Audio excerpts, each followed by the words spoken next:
awake dhewe durung iso nyenengke wong tuwa, urung iso mulyake wong tuwa, urung iso ngumrohke wong tuwa, minimal aja gawe tangise wong tuwa, aja gawe tetes kowe wong tuwa, enggal-enggal jaluk ngapura.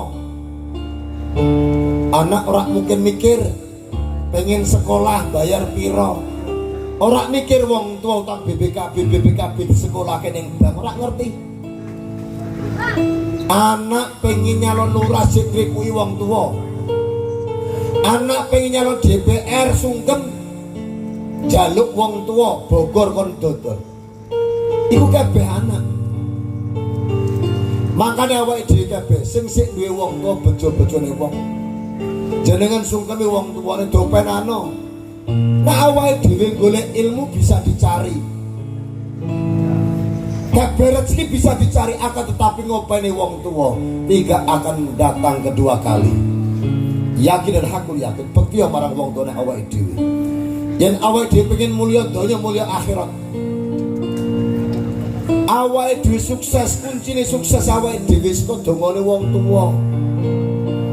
Makanya orang salah Pak Agus ngeten iki derek-derek dakwah. Dakwah ana sifatnya dengan perjuangan. Awake dhewe ana berjuang dan dakwah lewat hawliyah makoliyah. Ana sing lewat dakwah lewat maliyah bondo donya. Ana sing berjuang dakwah lewat donga. Makanya ayo ringan sama dijinjing, berat sama diangkat.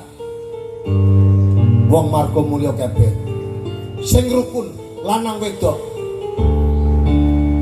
kiai karo jamaah sing rukun, jamaah karo kiai sing hormat takdim, masyarakat karo lurah sing hormat, pak lurah karo masyarakat ya kudu sing hormati dan bisa menjajarakan, khususnya wong marga mulya. Muga-muga tambah mulya uripe donya akhirat, amin Allahumma amin.